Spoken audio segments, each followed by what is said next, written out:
Hi everyone, welcome to Glitch Guru. In today's video, we'll show you what to do if the Wi-Fi or internet speed is too slow on iPhone. The first step you can try is turning off low data mode.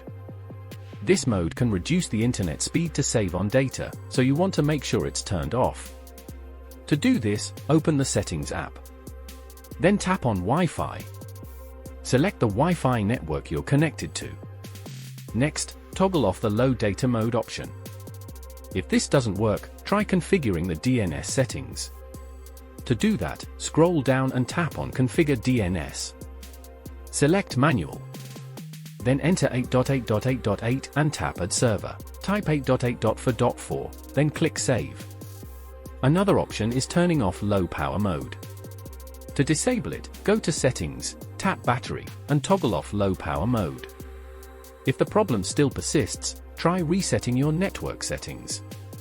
This will reset all your Wi-Fi, Bluetooth, and cellular settings to their defaults. To do this, go to Settings, tap General, then scroll down and select Transfer or Reset iPhone.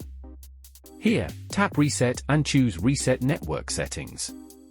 This should help resolve any lingering issues with your internet speed. If you have any questions, feel free to ask in the comments below.